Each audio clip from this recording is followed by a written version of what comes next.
You know when to start when I go from the back, just because they're still uploading this.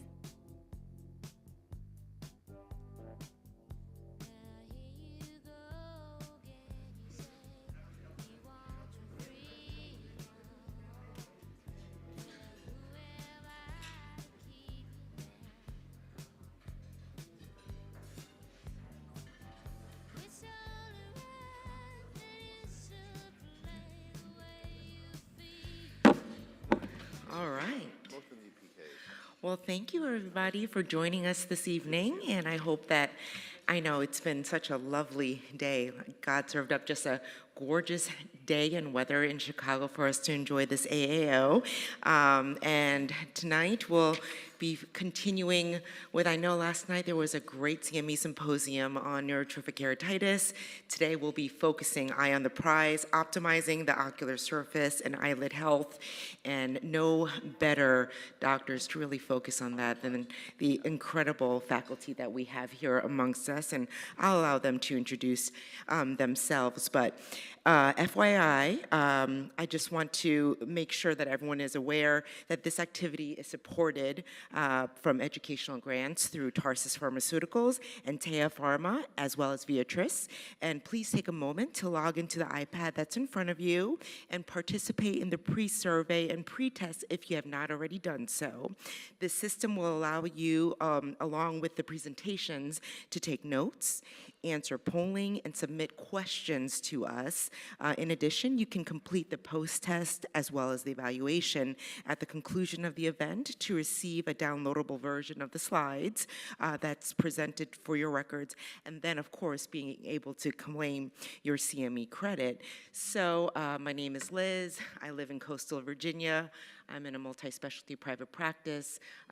It's so important for us to maximize what's going on with the lid as well as the ocular surface health, because we obviously recognize that that's going to help us to optimize what we do in terms of satisfaction for our surgical outcomes, both with refractive and cataract surgery patients. And to my left, obviously no one knows this figurative as well as literal giant, but I'll allow Dr. Donenfeld to introduce himself and then everyone else.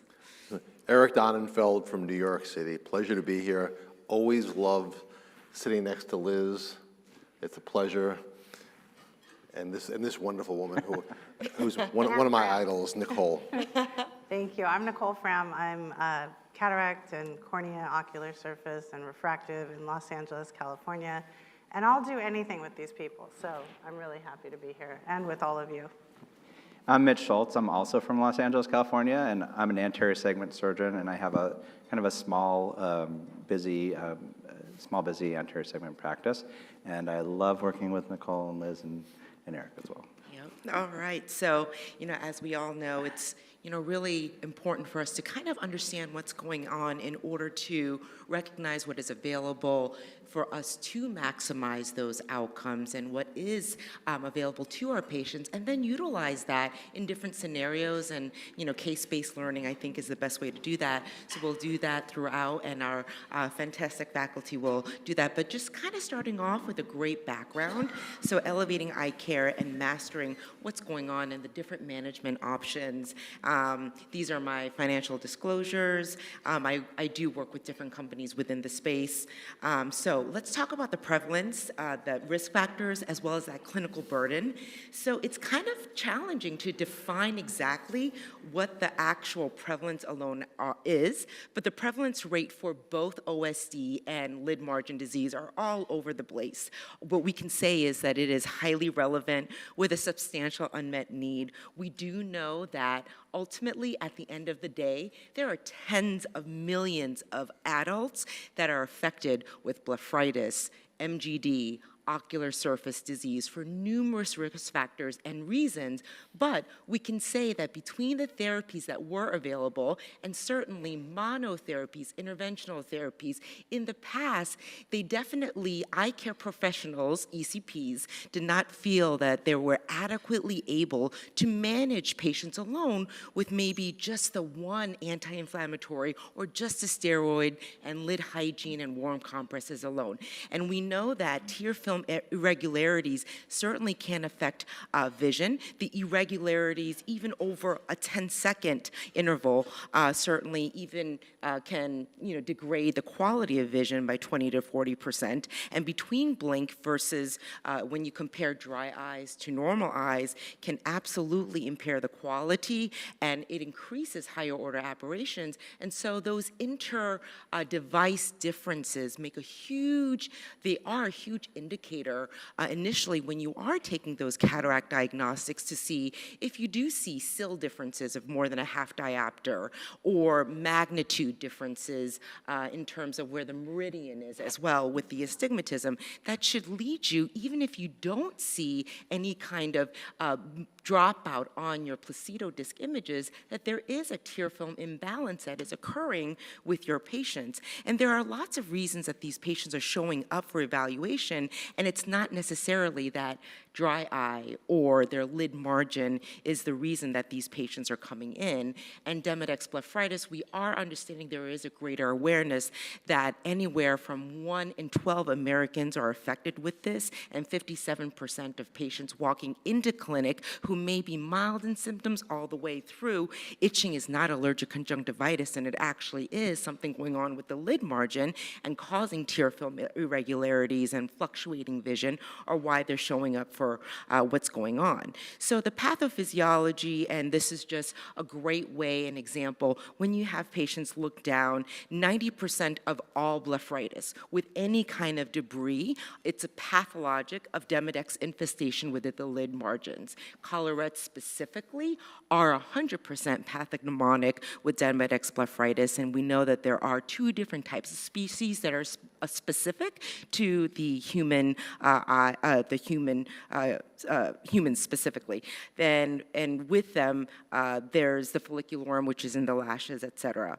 Now, with that being said, as I mentioned, that cylindrical dandruff that cuffs at the base of the lashes is going to be that sign or that collarette, which is that kind of the composed mites waste and the byproducts that can cause the irritation. It can also be the chemical pathway that can cause secondary inflammation, as well as mechanically cause issues that can cause OSD. And 100% of patients with collarettes, very clinically simple to diagnose patients with Demodex blepharitis and this extra infestation that is causing an issue.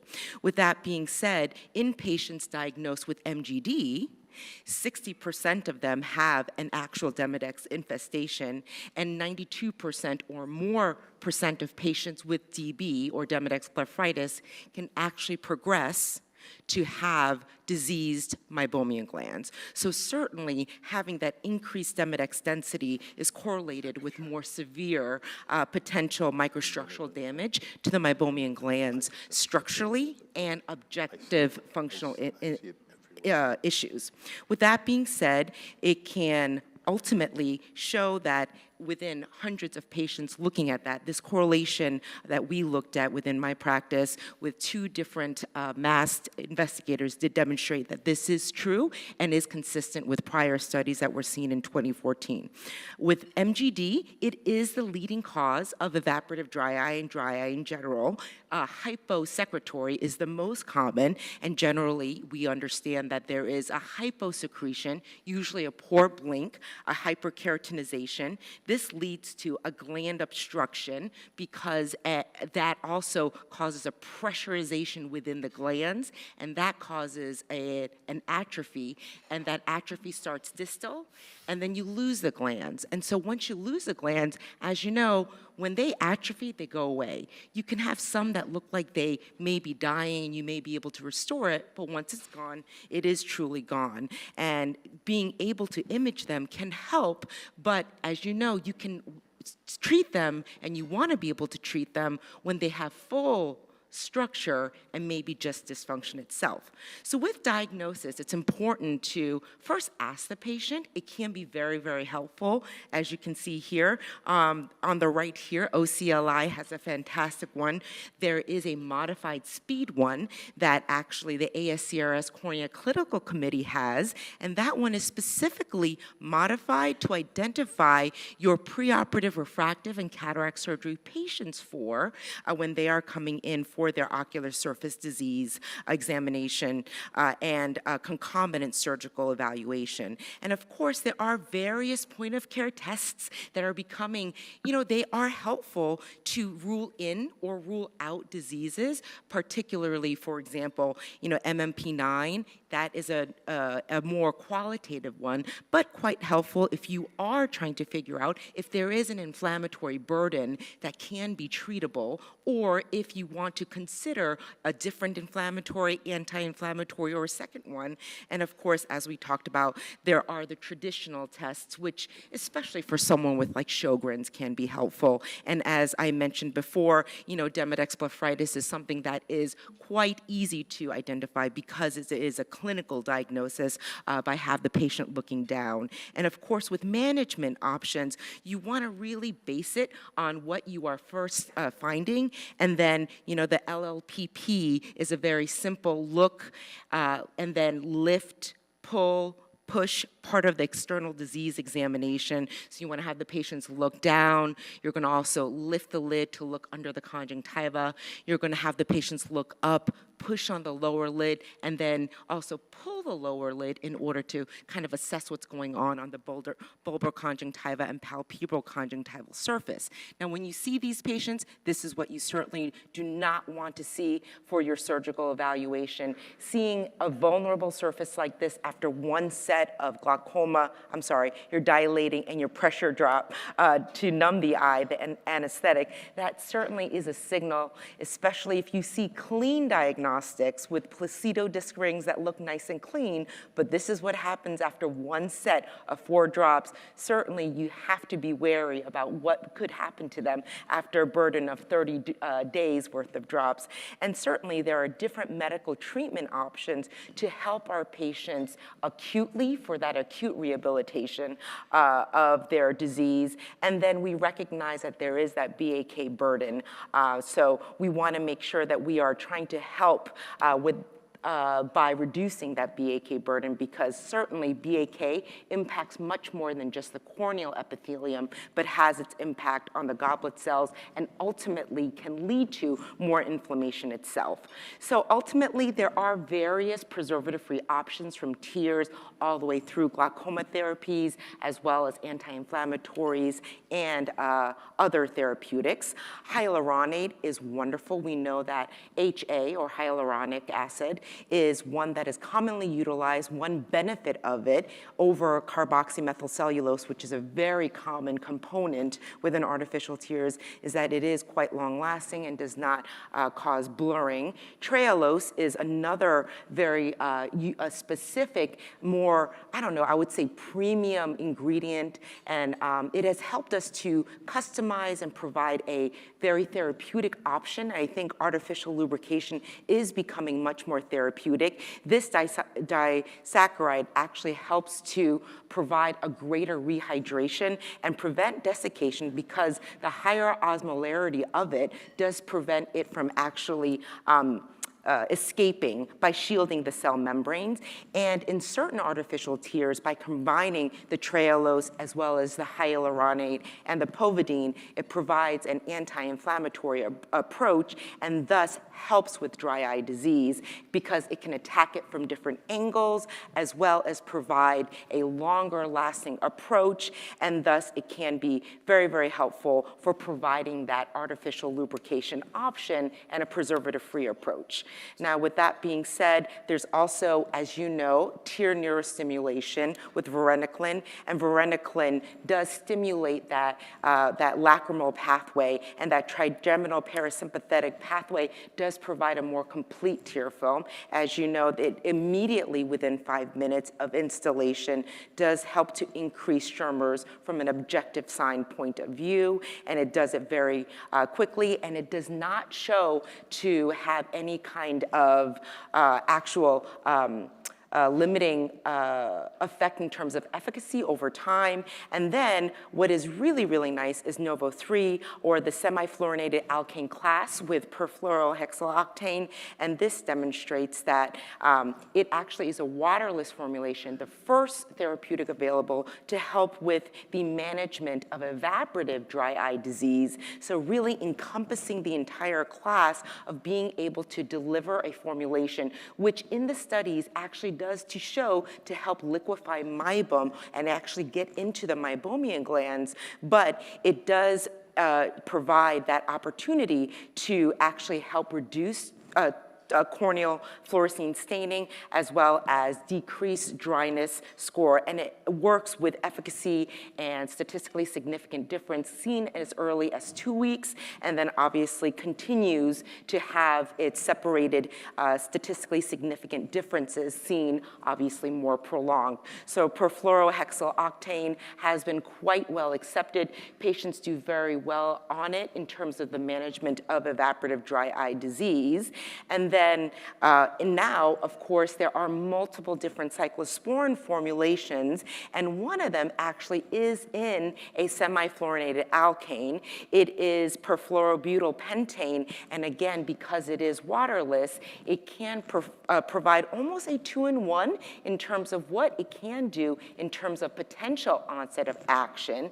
And again, it does help with improved potential efficacy in battling corneal staining, tear production, as well as discomfort, and early as day 15 to 16 or 2 weeks was this seen, and of course, this was improved in the signs and symptoms, and patients did have more of a comfort because of that vehicle of that SFA, or that semi-fluorinated alkane.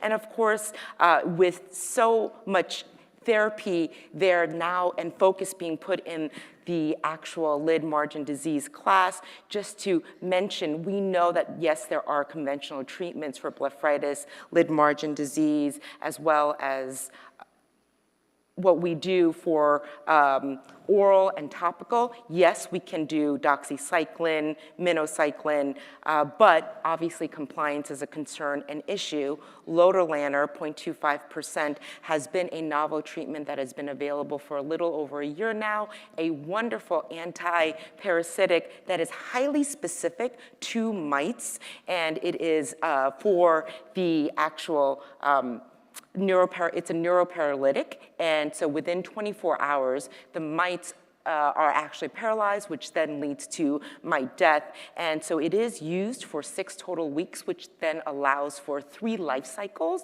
thus taking care of all, at least, of the infestation. And it has great efficacy. And it very, very consistent among the pivotal trials, demonstrating that the primary endpoint of that collarette eradication or cure was seen in complete cure of 50%, but 85% down to at least from a burden of over 100 collarettes down to less than 10, so over a 90% improvement. And then mite eradication, as you can see, great cure. Lid erythema, where they improved, and that's a very hard measure to see. So 25% went to complete grade 0, and by year 1, even after 1 cycle of a 6-week treatment, actually 33% of patients continued on to have improvement of their lid erythema, demonstrating that the getting rid of that disease burden actually helps to improve that overall lid health. And so lid erythema in the safety studies just showed to continue to improve after 1 6-week course,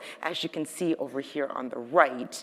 And it also demonstrates within that year that 60% of patients still stay at a grade 1.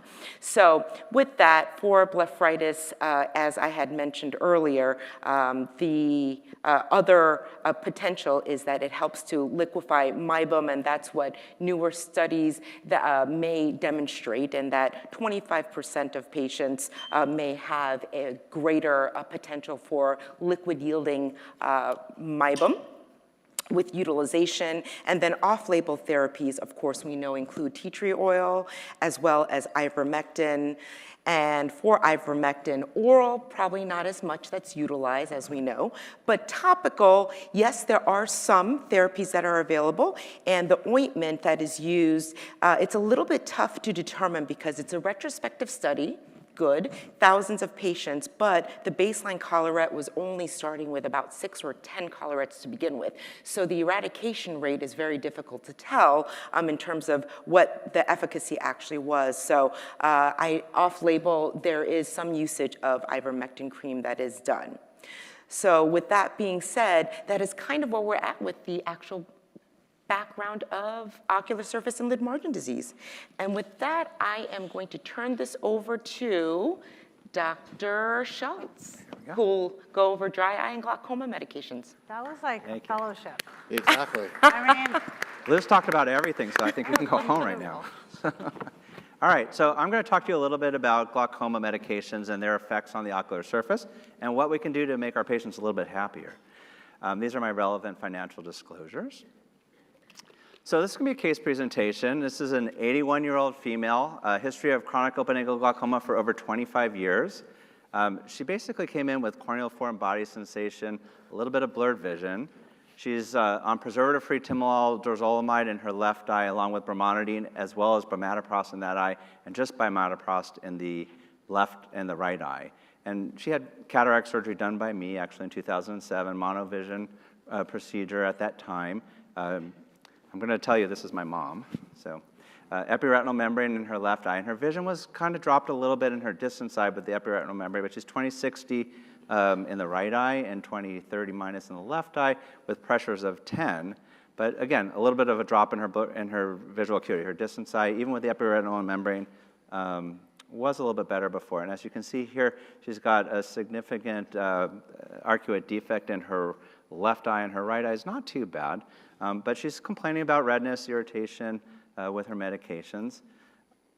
And as we can see, this is actually a video from Paul Singh. So I think it's really important, and Liz showed some videos, she showed some photos of this, but most of you may have a Ratten filter on your slit lamps, and it's really important to take a look at the eyes, because I think if you use the Ratten filter, sometimes you'll miss things with just your typical cobalt blue filter. But if you look with the Ratten filter, you're going to see a significant difference, and you'll be able to find things that you wouldn't find. If you don't have a Ratten filter, I would encourage you to maybe even purchase one. You can, for $12, you can buy them online, and you can put it over the slit lamp, and it'll actually help you to identify things that you might otherwise miss in the ocular surface. So I guess it really comes down to understanding our patients and understanding what they want, when they come into us, and trying to achieve the best therapy for them. So it's really important to, understand, are they compliant with their topical therapies? She was pretty compliant with her topical therapies, but are they risk adverse? I think that's another key factor. We all want to do surgery, but our patients don't all want surgery. So it's, are they willing to have surgery? And finally is really, would they prefer to have something done in the office, or would they prefer to have something done in the operating room? So, really it comes down to, these are the kinds of things, what would you do for this kind of a patient in your office? Again, this is my mom.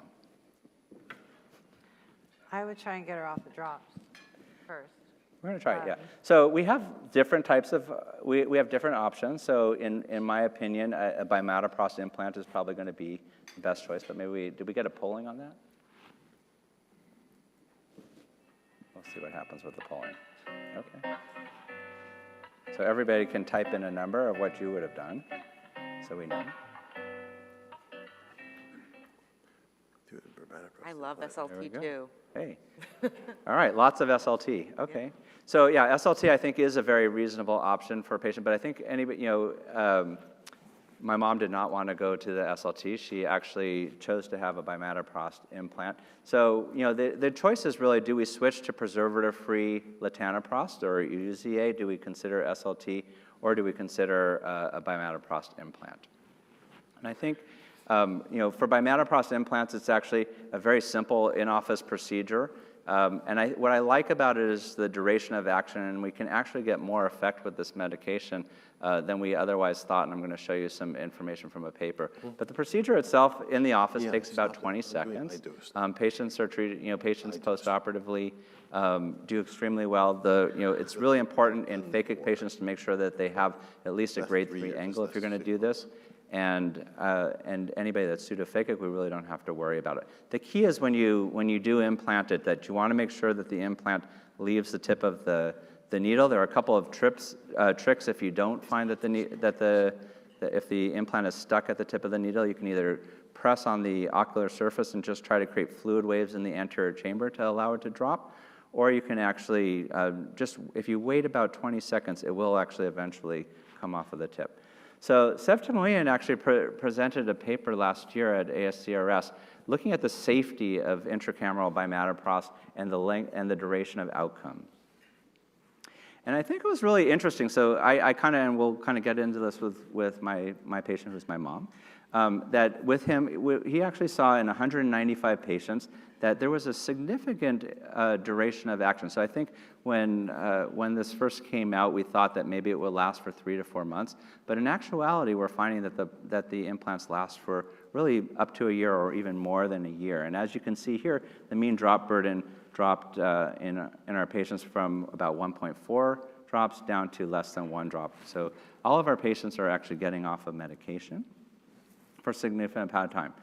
Now, he looked at patients that had actually had SLT or they had not had SLT, and then he classified patients who had SLT as the patients that had SLT before procedure and whether or not they needed another SLT after or how they did.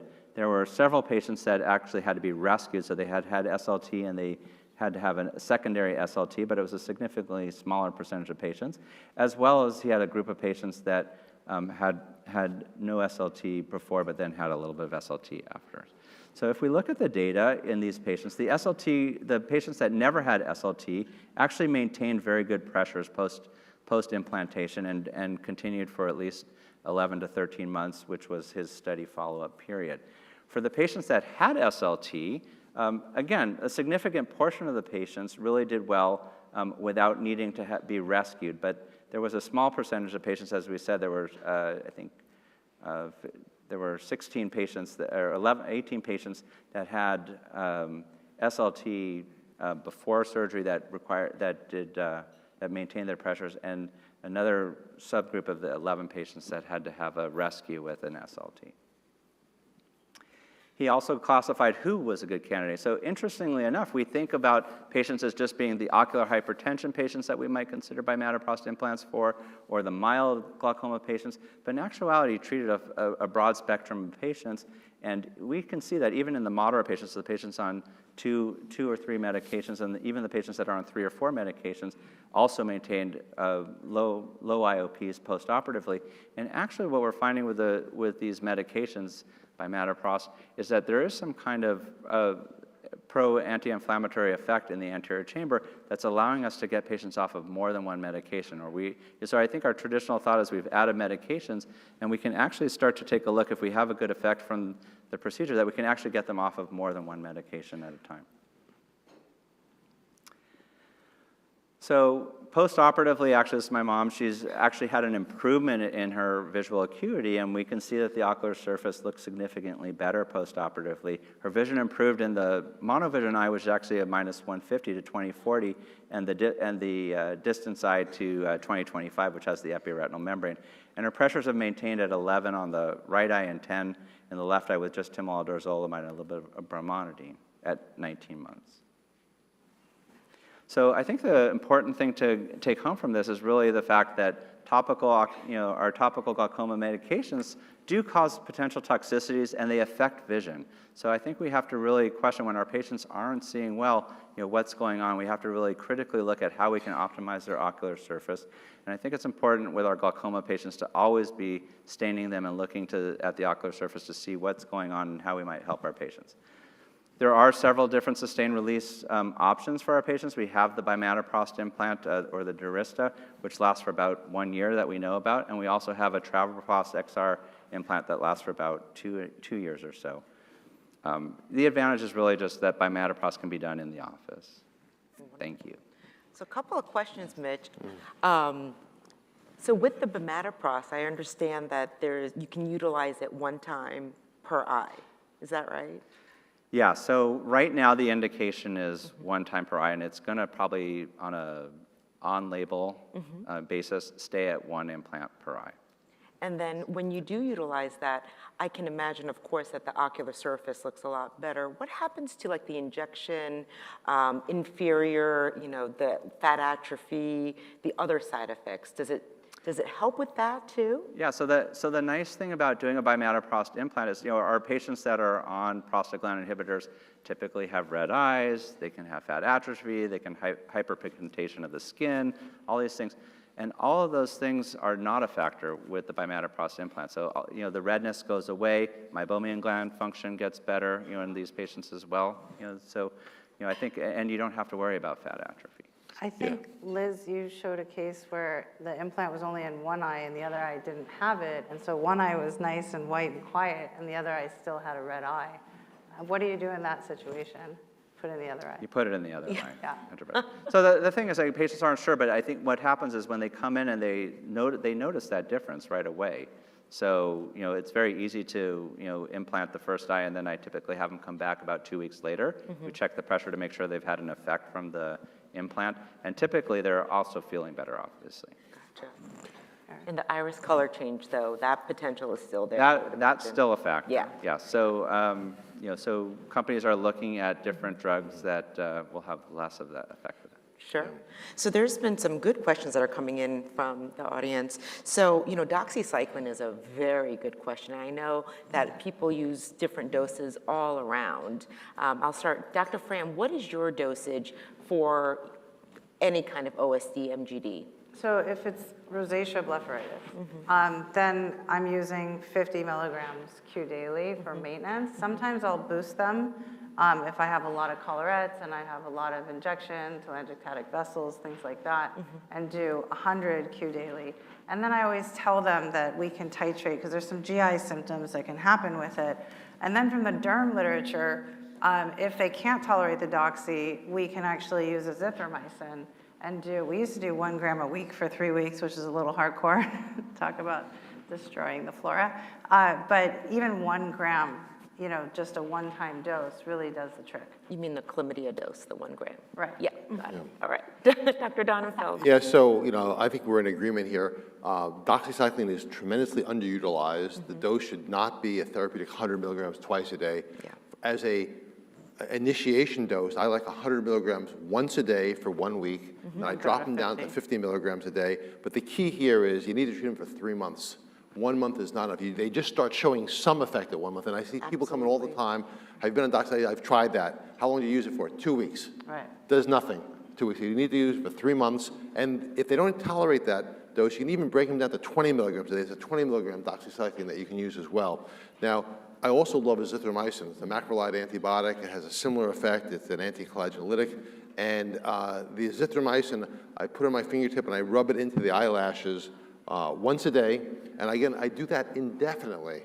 And it has a nice anti-inflammatory effect. So sometimes, especially women of childbearing age, you don't want to put them on doxycycline. Right. A lot of patients don't want to be on an oral medication. So azithromycin is a very good alternative. And then all children, right? Any children under 18, you don't Absolutely. want them on any kind of doxycycline or tetracycline class because of the bone development, obviously the dental reasons, et cetera. So for that reason, azithromycin is such a great opportunity. And you honestly can do that Z-Pack dose, to your point, where it's 500 and then 250, 250. I think that there was Japanese literature that really showed that doing it for 6 weeks to 8 weeks. Obviously, when there was kind of some evidence-based literature that showed the arrhythmias several years ago, I started backing down on that and doing something like that for that higher level of the 500, 250, 250, and I went to 500 and just did like 250 for 3 days, but the same 3 days, once a week, for 3 weeks. 4 to 6 weeks, something like that. But I agree, anytime you go on the doxycycline and you go anywhere above 100 milligrams total in a day, they get the GI symptoms, they get the sunburn, and if you live anywhere where there is more sun, you're not gonna get any more of that anti-MMP effectiveness. And there is literature that shows 20, 50, or 100, the efficacy is about the same. How about you, Dr. Schultz? So I had traditionally been using 100 BID for the first week and then cut them down to 100. And but again, the patients that have GI symptoms, I do titrate them down to 50 and see how they do with that. Sure. It's too much, Mitch. Too much. This is really an interesting question, and we get this a lot. The question is, Demodex is actually just, on the skin, and it can colonize the skin. There's no symbiotic property to it. It's completely just a parasite. But there's something about the Demodex that makes it quite inflammatory. It leads to rosacea type 2, but it's not something necessarily that's on the linens, right? But that is a very common question. What do you tell your patients? I mean, is there any way to reduce the load of Demodex in the environment, like sanitation or linen change or pets that sleep on the bed? Let me give you the short answer and the long answer. The short answer is no. The long answer is absolutely no. You can't change hygiene. Demodex has nothing at all to do with hygiene. It's just something that's in your body. You get it when you're born from your mother, and you're going to have it for the rest of your life. And almost all of us are colonized by Demodex. Mitch has a little more than most of us. But I actually did have to. exactly. You can't change your behavior and get rid of Demodex. Right. So it's not. Well, Go ahead. I mean, I understand what you're saying, but I do tell them when I use certain therapies, is whatever therapy you're using on your eyelid margin and your eye, rub it on your eyebrows, change your shampoo to a tea tree. I mean, I do try to use whatever we have to deal with it, and then counsel them that, there's nothing wrong with you. We're just trying to bring the balance back, the homeostasis back. It's normal to have. I mean, yeah, I think something that's really important to understand is that Demodex can actually be passed to babies from maternal breastfeeding. So we have hair follicles all over our body, and even the breast tissue has hair follicles. And so they have demonstrated that babies actually it can be transmitted to the babies. So it's really not something that we think is just acquired from the environment or that our pets are giving it. So we shouldn't do breastfeeding anymore. Okay, I'll stop. Okay. You need But to stop next week. when it gets into the lashes and then it actually infests and overpopulates, that's when the byproducts, because it doesn't have an internal digestive system, it has an external digestive system, and it grows out of the lash follicle, which is why you see it at the base of the lash. But it's not related to, or there's no association to socioeconomic status or actual hygiene habits. So it's, at least we truly can say, you can wash your face 10 times a day, but the party's occurring while you're sleeping. So you can't wash your face 24 hours a day. It's nothing you can do. It's just your bugs are smarter. They just know that your lashes have a good food supply, which is kind of where that's at. They did want to know, can you give the 2 brand names of the 2 different implants for the glaucoma implants? Yeah, so the implants are obviously Durista, which is by Mataprost, and then the iDose XR, which is actually the Travoprost implant. Yeah, I'm going to comment on that, in that I've used both. I'm using the iDose more in that it lasts really almost up to 3 years. Correct. And it can be repeated, so there's some advantage there. But both are wonderful. I love for your mom, they can be done at the soot lamp. She refuses to go. Yeah, the iDose has to go to the OR. So this is a different story. But you gave a presentation on a patient who has ocular surface disease. I think almost all glaucoma patients should have some type of therapy like this. I think the idea of using drops is archaic. Patients don't use them. We know compliance is an enormous issue. As a clinician, I like being in control of my patient's therapy because glaucoma as a blinding disease, I would say, well, the data shows up to 90% of patients don't take their medications. So if we can give a medication to a patient where we know they're getting it and it improves their ocular surface and their compliance, I think that the future of glaucoma management is going to be lasers and drug delivery. Yeah, when I see new glaucoma patients, the first thing I do is offer them an SLT as the first Based line. on the light trial. Based on, because with the light trials, demonstrate that, SLT will work up to at least 5 years. So for about 80% of the patients. So I think that's really the first step, is to not even start any kind of medical therapy. But for those patients that, again, a little bit risk, they don't want to have a procedure, then we want to talk to them actually about things like Durista or iDose as a next step, if they, to really try to prevent all the things that can happen with all these topical medications that we have. If they really don't want to have a procedure, and then we're going to start something, I think a UZA now as a preservative-free drop, as a really, once a day preservative-free latanoprost is really an option as well. Yeah, agreed. A nice round of applause for Dr. Schultz. All right. You're a good son. Now, Dr. Donenfeld needs no introduction, but he'll be talking about, is it staph or Demodex? And while Dr. Donenfeld's going up, Nicole, Dr. Pham, what do you do to treat recalcitrant filamentary keratitis secondary to chronic dry eye disease? Oh, filamentary, that's my jam. I know. So why do we get filaments? Something about the mucin layer is out of whack. And a filament is actually the mucin, mucus or something that's stuck to an epithelial cell, and the subneural plexus is really sensitive, and it hurts every time they blink. And so in the process, while you're trying to get them on anti-inflammatories and starting some sort of non-steroidal anti-inflammatory as well, I like to use acetylcysteine. I think it works really well. It's mucomist. And I think in addition to some sort of steroidal drop at first, then get them on the therapy that they will need to be on chronically, and then adding acetylcysteine is really helpful, and you can get that compounded. I don't know. Yeah, I like that as well. I've had some good success with MyBo, the new product, because it stays in the tear film and smooths it out. Get the patient to blink. Tell them, let's blink. That's the reason they get Ptosis, they don't blink. Look for ptosis, because this is one of the most common cause, because you're not, rejuvenating the tear film. And Agreed. also a little bit of actual Botox to the lid, because blepharospasms also exacerbate it too, and that's in the literature. So. And to finish it up, a little oral doxycycline. A little oral. Put that in your water in your homes. It works almost everything. All right. All right, we're going to go on. That concludes the educational part of our symposium today.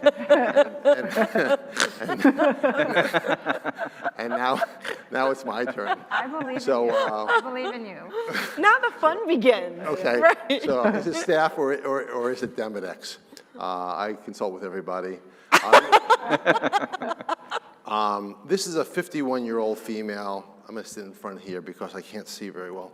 This is a 51-year-old female. I wouldn't say that She has out loud. intractable itching in her right eye and is extremely unhappy. She has a cat allergy, but she has cats. Actually, this woman has like 7 cats, a little bit crazy, and We don't say crazy, we say a special. little bit special. And you know something? She actually walks around wearing cat clothing around the house all the time. Love it. Which is kind of crazy. Is that like And me? she's been diagnosed with dry eye, staph blepharitis. She's seen multiple eye doctors, optometrists, allergists. She's been prescribed cyclosporin, lifitegrast, numerous corticosteroids. She complains of itching, artificial tears.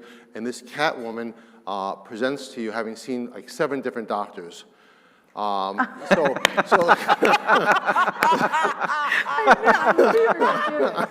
knew it. Yeah, you didn't know I was going to wear it. Did you change it here? Did that today. So I didn't tell him I was wearing this jacket. So the question is, So cute. what's the first question we should ask the cat lady? And the question is the itching in the eye or on the eyelid? It's like right here. Tell me about it. It's like right So tell, where is the itching? It's at the margin. What's that? It's at the eyelash Okay. margin. How do you differentiate? So this is an example that I'm gonna, It's not here. exactly. This is an example of 2 things that I'm going to tell you about that are really emphasized by one of my favorite authors. How many of you know Mark Twain? Huckleberry Finn, Tom Sawyer.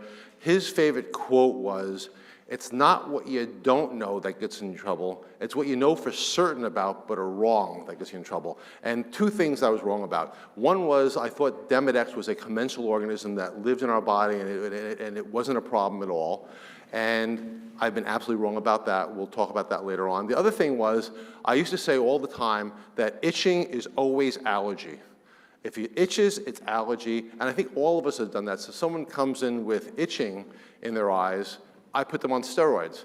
Now you have to ask the question, where is the itching? Is the itching in the eye itself, or is it in the lid? And the patient will show you, I itch on the side over here. They'll actually touch their eyes where it's itching. And that's an important differential factor. On physical exam, there's 2+ meibomian gland dysfunction. There are thickened secretions. The corneas are clear. Meibomian gland morphology. The top one is a normal meibomian gland morphology. That's how it should look. On the bottom left is actually this patient. And I'm going to be honest with you, and I hate to exaggerate, but it wasn't Nicole, it was someone else. That's the lid margin on that patient that I'm talking about, and you can see these inspissated, we call them swollen meibomian glands. They're constipated, and that shows meibomian gland closure.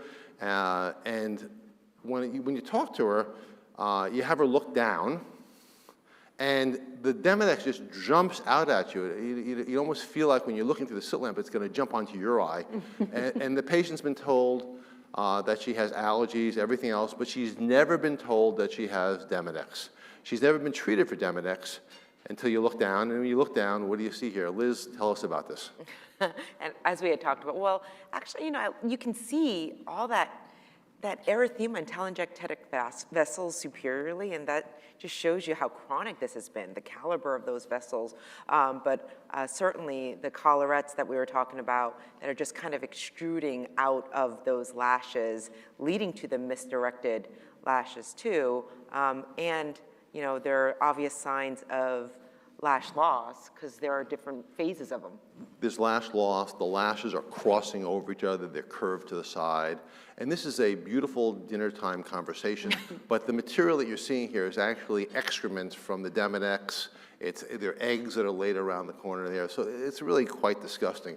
So when I talk to a patient, I make the diagnosis of Demodex, the first thing I tell them is, they ask me, well, what is this? I say, well, this is a mite in your eyelid, and everybody has it. You just have a little bit more than most people do, and we're going to treat it. And I say to them as my closing comment about this is I say, whatever you do, don't go online and don't look this up. You don't want to know anything else about this because it's going to just be, you're not going to be happy.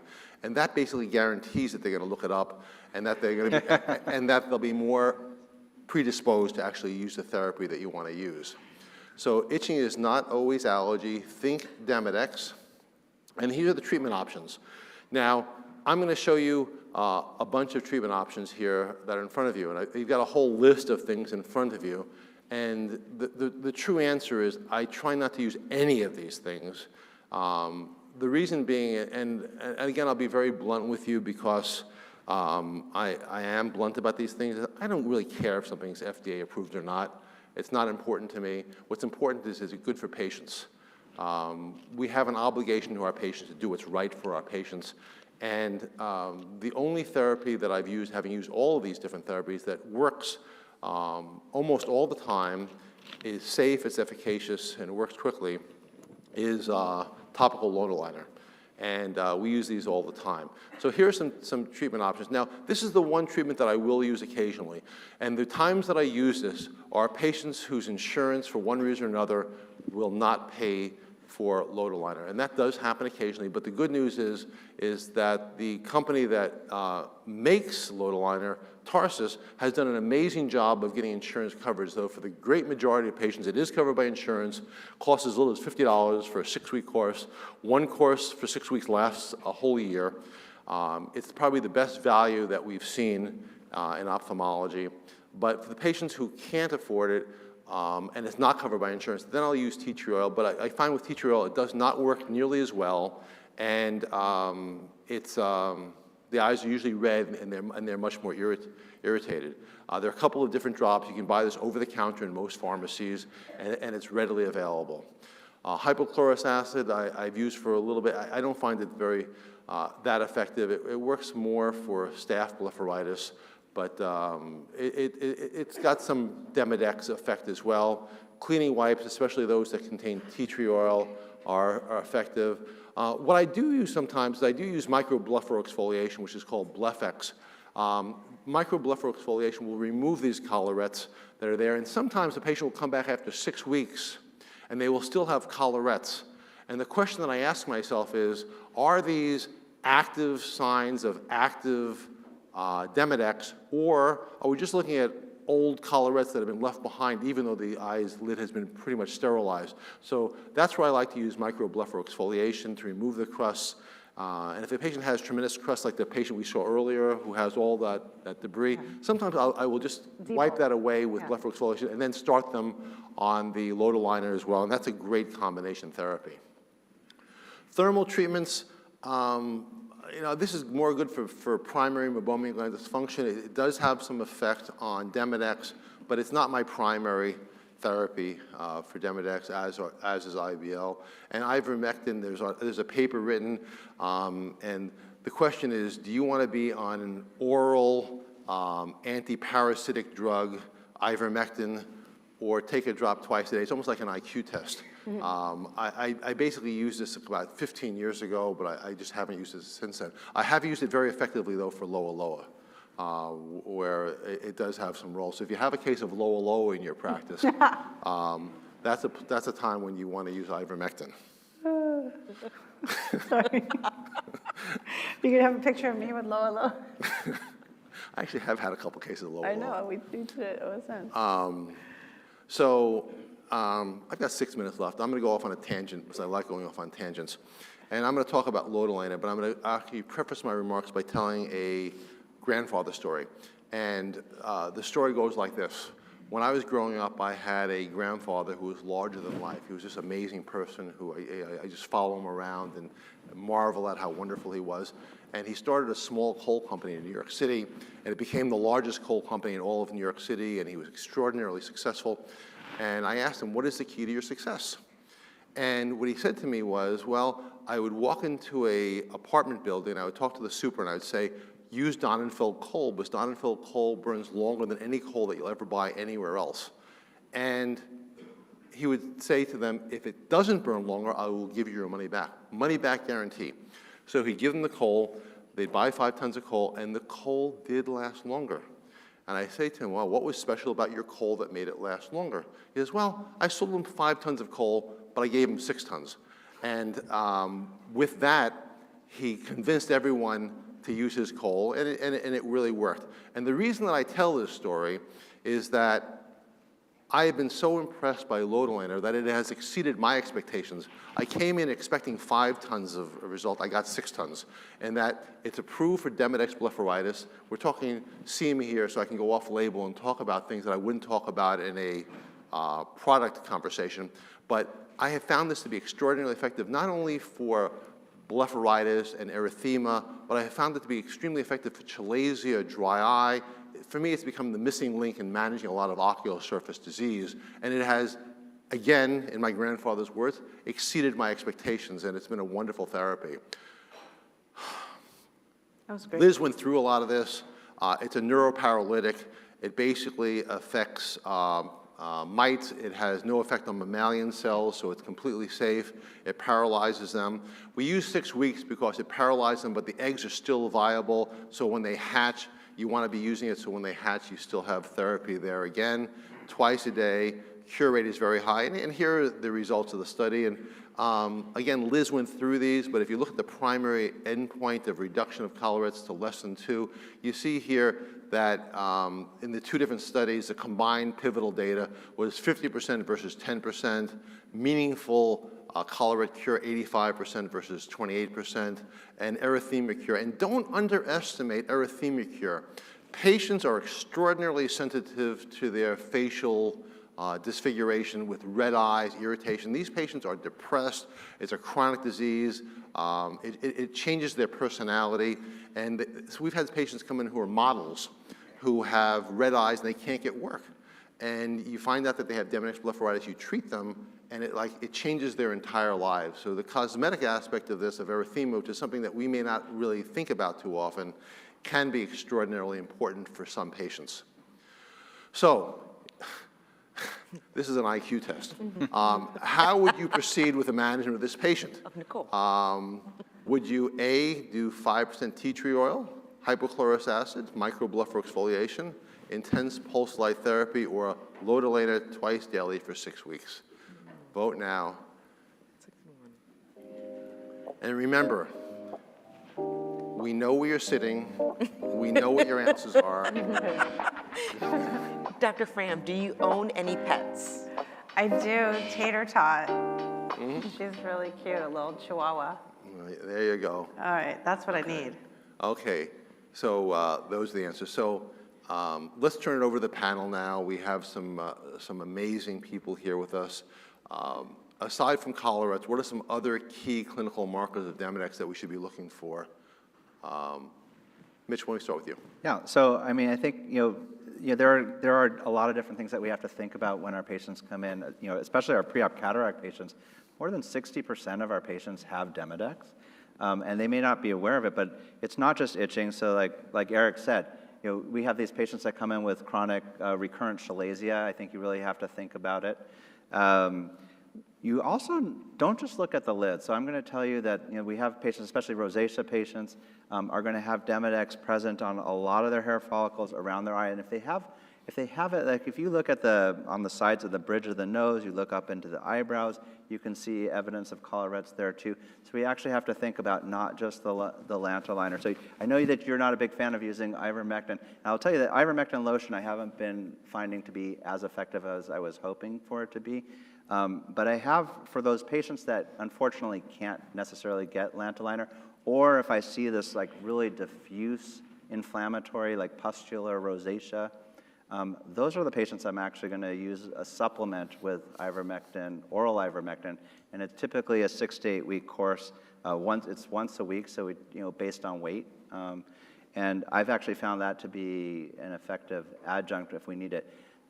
Now, I was part of the clinical trials, for Demodex as well, and Saturn II, as well as we've done some we've done another phase 4 on looking at MGD. So, when we have patients with MGD, and they may have a little bit of Demodex, it's another place to consider using lanoliner because we can get some positive effects there. But for those patients that have collarettes like across the board, all the way across their lid where you have more than 80% of the lashes involved, those are patients we might actually want to consider to have a kind of a secondary therapy. So we'll do maybe 2 courses of lanoliner to actually. Yes, it's completely reasonable to use 2 courses, but actually in the FDA trials, they showed that you actually have a cure of erythema, collarettes, that lasts for a year. So that 1 6 week therapy, for the great majority of patients, lasts for a year, but not for every patient. So it's important to have the patients come back about 8 weeks later. And if they have a cure, then we can leave them alone. But if they still have a moderate amount, which is about 20% of the patients, those patients I'll consider a secondary treatment.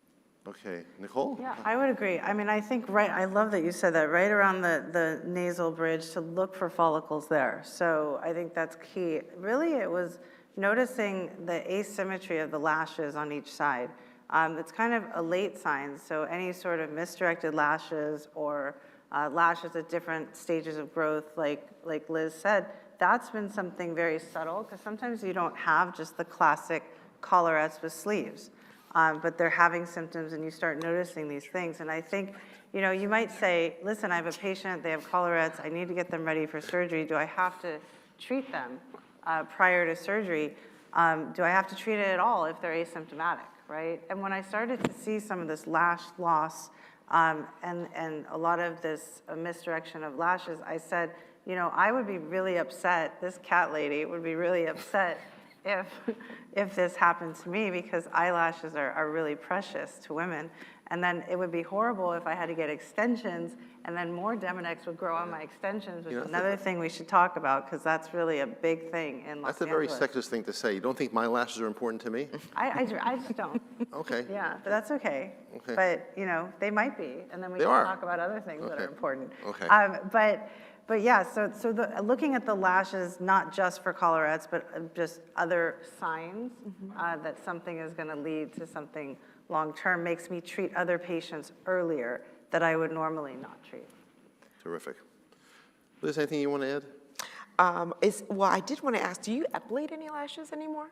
No, that's actually a great question. So originally when we made the diagnosis, my partner Hank Perry, who's an ophthalmic pathologist who may be the world's expert in Demodex, we've written a couple papers together on it. He used to like pluck lashes, and he would actually pluck one of my lashes every now and then just to look for Demodex, so he could like talk and say, look at Eric's lashes, he got all these bugs growing on it. But we've stopped doing that completely. There's absolutely no reason.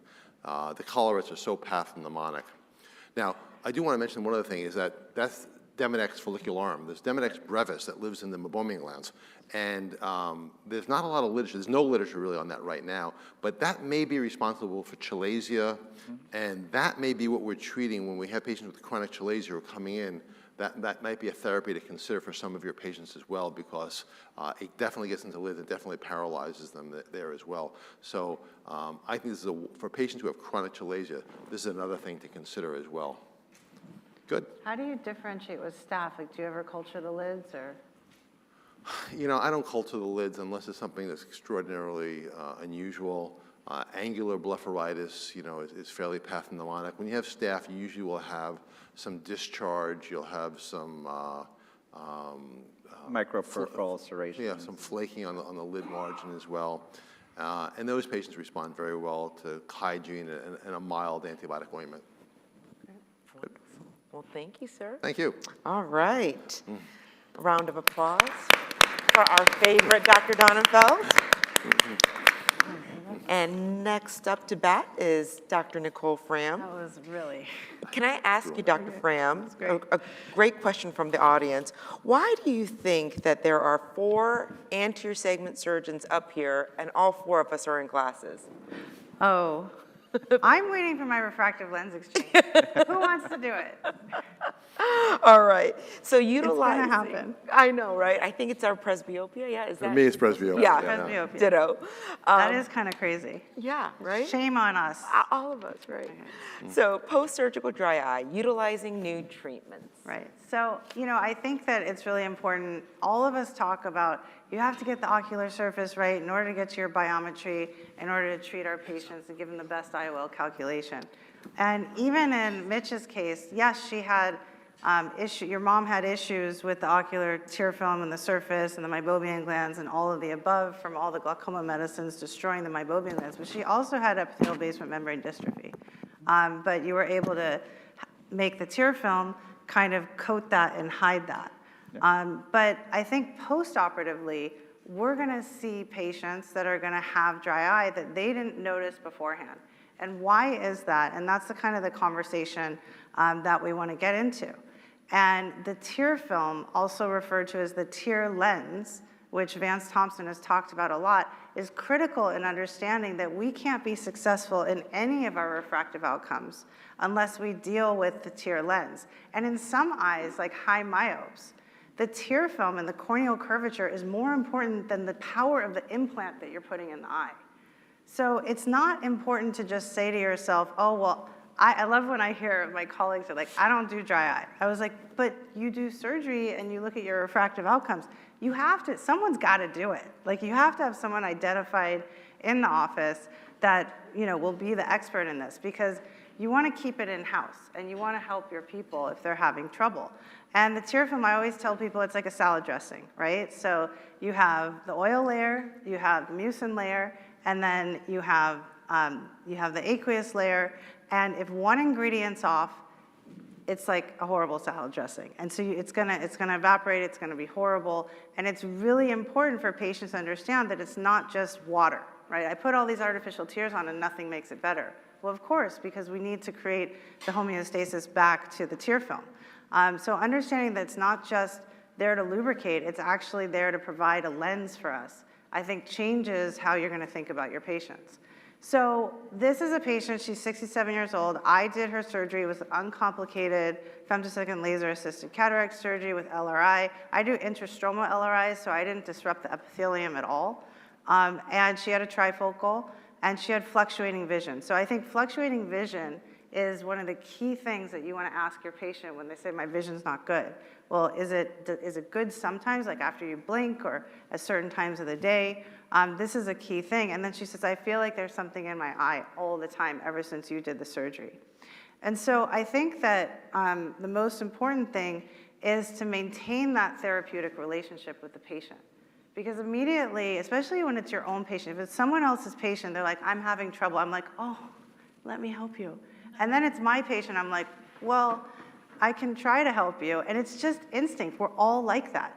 And I think we have to acknowledge that this might be a new symptom. This might be new because of the drops we used. It might be new because the cornea is edematous and we uncovered some of this epithelial basement membrane dystrophy and they're having some erosions. So reassuring them and saying that there are effective treatments. It may take some time. I tell them, I'm really, really stubborn. And so the first thing we try may not work, but I'm not going to give up on you. That is a really powerful thing to say to someone that's having trouble, and then to act. But when you act, I like to initiate one treatment at a time, at least when it's topical, because otherwise you get really confused. Ask me how I know.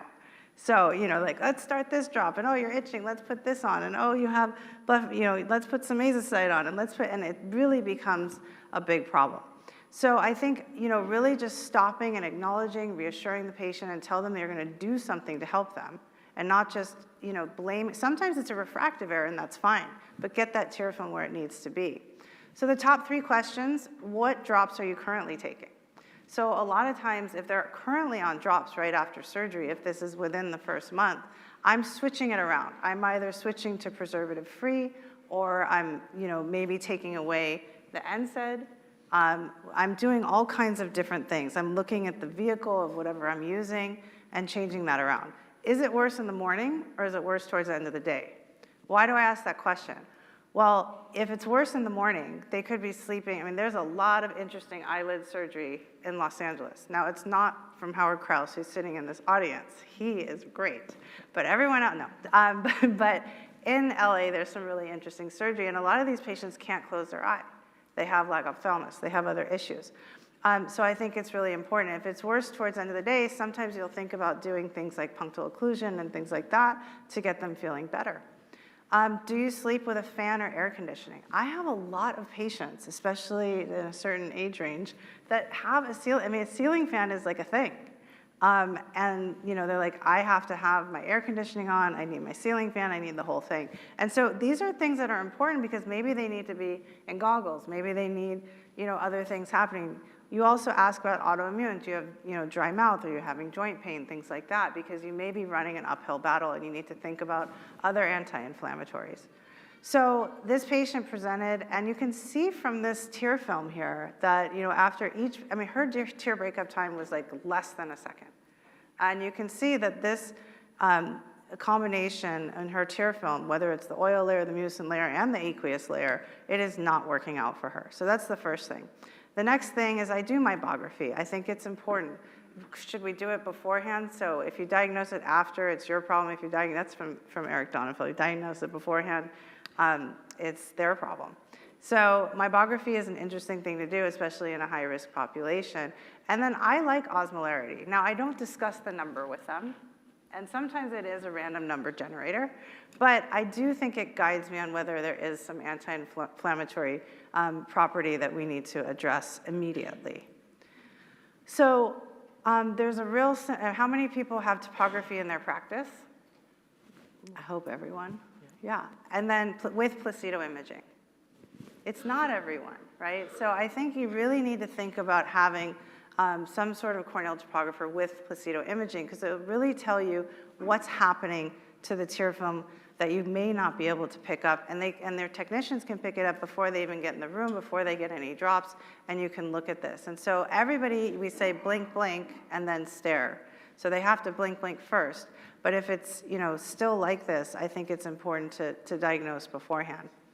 But there are a fair amount of masqueraders that I think really can kind of confound our data here when we're examining this patient. So conjunctival chalasis, could be a reason why the patient's continually complaining about foreign body sensation, right?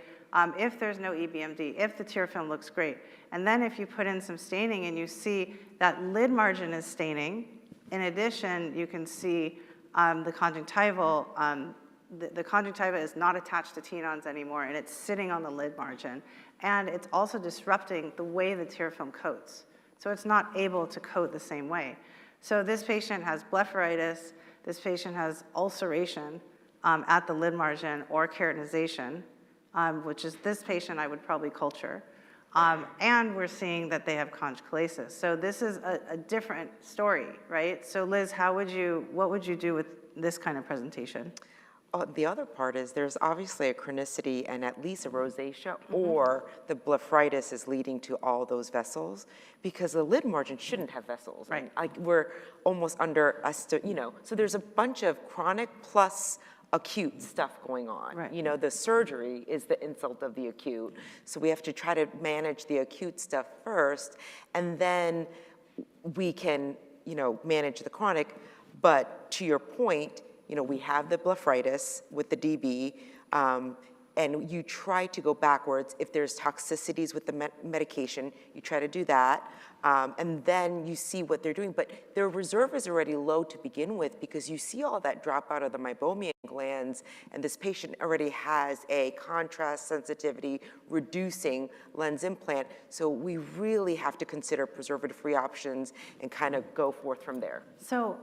So what's really interesting is that now, so we put down pertinent negatives and pertinent positives when we're examining the patient. I have a scribe, thank God. And I say, there's no collarettes. I never used to say that. Trace MGD, whether there's telangiectatic vessels. I talk about whether there's conjunctival chalasis. I never used to do that. And I talk about whether there's EBMD, whether there's guttae, pseudoexfoliation, and dilation size. So my pertinent negatives and pertinent positives have changed to include ocular surface findings as well, where it was always just no EBMD, no guttae, no pseudoexfoliation. So I think it's really useful to keep that in mind. And if something is excessive preoperatively, to discuss that with a patient so that you can address it postoperatively if the insult of the surgery or artificial tears, the postoperative medicines with preservatives kind of sets them off.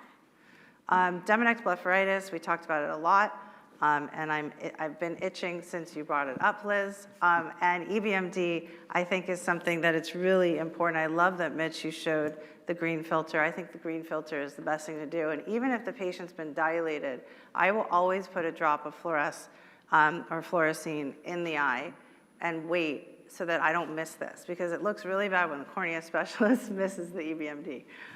But if it's in the visual axis and they have astigmatism, I'm doing a polishing procedure before.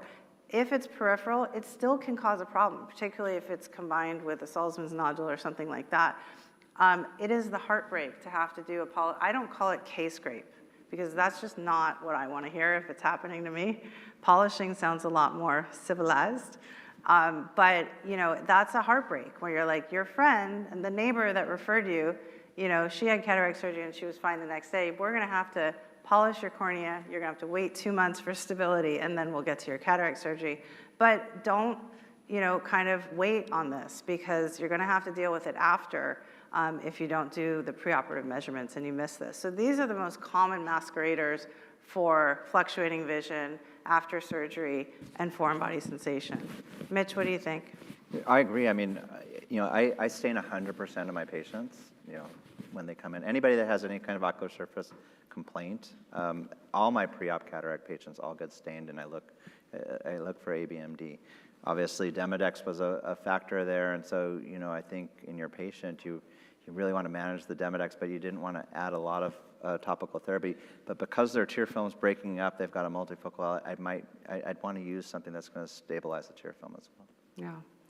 So how would we proceed with this patient? Topical steroids, well, they were just, this is 2 months out, so they're not on steroids anymore. Lifitegrast, loteprednol, lower dose steroid, varenicline, or perfluorohexyloctane. What do you think, Liz? That's a great question. I feel like in a patient like her where there's already this kind of burden of irritation to the lids, I think perfluorohexyloctane is a nice approach for a topical, potentially because it's waterless, but I also think something that's going to stimulate everything and could be also sparing to the surface, like varenicline would be a nice approach as well. Yeah. It may require both because you kind of really want to get her happy and see if she likes her vision with her current IOL technology or not, and then do you need to do something more? Right. And when that fluctuating vision is not fluctuating, is she happy? Exactly. Or, well, so my partner, Sam Maskett's always said there's no such thing as a happy patient in Los Angeles. Is she satisfied? Content. Content. So, but what I find with dry eye in general is someone comes in hot, or they were put on a lot of medications by your optometrist or other people. Anything that touches the surface irritates them. Now, I think it's really different with perfluorohexyloctane. I do think that is a different animal that's entered the market. And it's really, I'm using it for people that are burning. I'm using it for people with fluctuating tear film that have no meibomian glands. That's me. Because of my Demodex, no, I'm kidding. But I think it's really, I do try to I start taking everything away. Treat the lids, think of the lids, but do as much as I can without causing anything. So punctal occlusion, lid hygiene, add more drops. I'm not a fan of that. I don't want more drops, but I do think, using things that stabilize the tear film are good right now so that we can get her through this, right? So we decided in this patient to use varenicline nasal spray. And it's a neurostimulator, as Liz talked about. It activates the acetylcholine receptors, the nicotinic, and then it goes on this, it's an agonist to the trigeminal pathway, and it creates this lacrimal functional unit activation. So the lacrimal functional unit is not just the lacrimal gland, it's also the meibomian glands. And so I think that, that can affect also the mucin layer, the goblet cells. So this is like a 3-for-1 special. And I think, people did well. I mean, the tear film production increased by 10 millimeters, and that's a lot in 50% of the patients. Nothing's 100%. But this is a good spread with the vehicle. And sometimes you'll see that, that the drop worked 57% of the time, but the vehicle worked 47% of the time. Well, that's going to be something that's like a wah-wah. But this actually, shows more of a spread. So in half your patients, you should expect a response. And dry eye is the low back pain of ophthalmology, and we don't always win when we try our therapies that we use. And then, in this case, the Schirmer testing, and it can definitely improve as we showed, but also the onset of action can be as early as 5 minutes. So that's huge. So, other therapies were like, it's going to work in 3 months.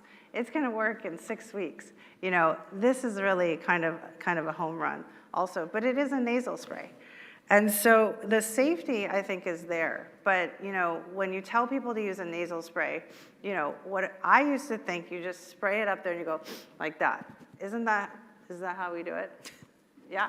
I mean, that's the way is that how you do it, Liz? It's really important to tell them to not inhale. Right. So No inhale. You're not supposed to do it that way. You have to, face it, towards the side of your nares and then spray. And you don't go like that. But certain people, like I have this OR tech that if she starts sneezing once, she can't stop. Like she's got to do it 10 times. So I just sit there and I go 1, 2, 3, 4, 5, and then we keep going. But, so this is a symptom. You tell them ahead of time and it's okay. But, it's not something for everybody.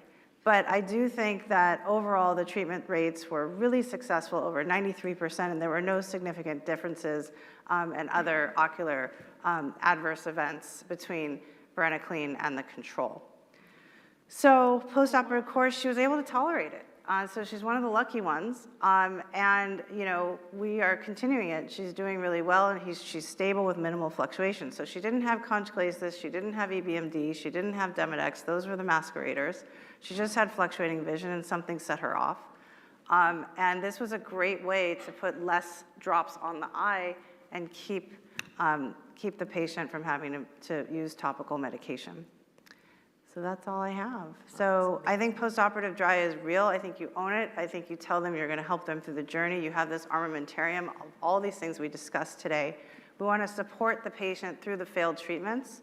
and look for the treatable masqueraders, and consider a less drop approach when dealing with these patients.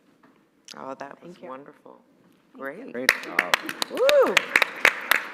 All right. For you. I'm going to give you guys back, 5 minutes or more of your time so you can enjoy this lovely evening in Chicago. If you guys would go ahead, and we'll start the post-operative questions. Number 1, in a randomized control trial, preservative-free hyaluronate plus trehalose containing eye drops resulted in significant increases in tear film thickness at all time points up to blank minutes after installation: 60, 120, 180, D240. Oh, so this is going to be, I feel like that would be my bad because I didn't go through the detail of the time points exactly. I think I briefly went over it, so that would be wah-wah on Liz. So Nicole and Mitch, I'm just going to ask you actually about artificial tears. I mean, what are your thoughts about utilizing? Don't you think there's more of a therapeutic nature to certain tears, though? Yeah, I don't think that all tears are created equal. I think, HA is actually kind of one of the big proponents that is making a huge difference for our patients. So very important. Wonderful. And the good news is you guys are You guys way got it. smart. You guys looked Awesome. at the slide. Woohoo! Thanks for reading the slide. All right, the next question. Which of the following was the primary endpoint achieved in the Saturn II study evaluating lotilaner ophthalmic solution for Demodex blepharitis? A, tear film thickness, B, mite eradication, C, collarette reduction to less than or equal to 2, or D, lid erythema cure. So Nicole, a question was asked, there have been a couple, but one of them was utilizing it in the setting of preoperative cataract surgery. And as we know, the indication is BID for 6 weeks. Do you utilize all 6 weeks before taking them to the OR? So if you look at your data, if you look closely at the data, at 2 weeks, you still have a certain amount that the collarettes have improved. So I start them on lotilaner, and then I tell them we're going to continue this after cataract surgery. So I start it, and so I won't delay my cataract surgery to do it. I will kind of debulk with microexfoliation, blepharoexfoliation, and then I'll start them on it. But I treat because what's on collarettes? Bacteria, it's keratinization. And so I want everything to be as sterile as possible before I go to surgery. So I'm one of the few that does that. Right.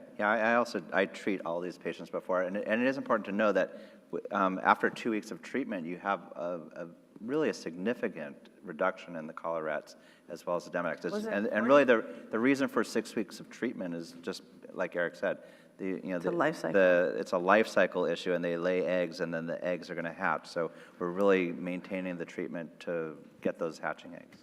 Absolutely. All right. And then you use it afterwards, after surgery? I continue it. Yeah. You continue it. I do, Gotcha. yeah. All right. So in the pivotal onset trials, varenicline nasal spray, A, increased natural tear film production by greater than or equal to 10 millimeters in 25% of participants. B, had an onset of action as early as 5 minutes after the first dose. C, had treatment completion rates of almost 70%. Or D, was associated with a significant increase in the frequency of ocular adverse events. Mitch, do you use varenicline a lot with your patients? I do. Yeah, I do. So, I always, I first look to see if somebody's aqueous deficient. Mm-hmm. If they are aqueous deficient, this is my first line for patients if they can tolerate it, because we know that we see a, almost instantaneous, improvement in the tear film, in the increase in the tear lake. Yeah. So, I mean, it's really amazing when you put it in, and we've all seen the videos that, like, within 5 minutes, you're going to actually see. Right, but some of that, you're like, is that the sneezing, or is that actually, the medication, right? But in the studies, they waited after the sneeze reflex was over. Right, Yeah. yeah. So the sneeze reflex occurs and it lasts for about 30 seconds. So we Right. tell our patients it's going to last for about 30 seconds and that they can expect an improvement right away, and it lasts for up to 8 hours, and they're going to basically need to repeat this kind of towards the later part of their workday. Yeah. Yep. But like Nicole said, it's important to also understand that it's not just improving tear film, it's not just improving an increase in the tear production. It actually does have some effect on the meibomian glands And the as well as mucin production. Yeah. Beautiful. All right, well, thank you, everybody. I really appreciate, well, Dr. Donenfeld's not here, but in spirit, and to the amazing faculty, thank you to Vindico, and to you all for being here with us. We really appreciate Vindico and to Tarsus, to Viatris and Tea Pharma for providing the unrestricted educational grants for Helio CME and OSD CME websites. Make sure that you can share this information with your colleagues who may have been unable to attend or to reference the material again.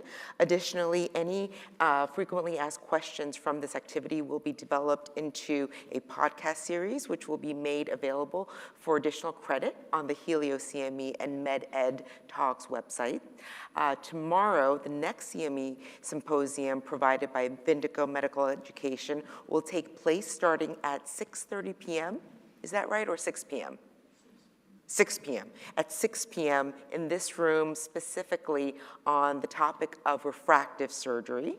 And finally, please complete the evaluation on your iPad in order to receive a downloadable version of the slides that have been presented in order to claim your CME. And it also obviously helps us to plan for future programs to absolutely meet your specific needs as surgeons. So thank you again, and hopefully we will see you tomorrow. Good job. Have a great evening.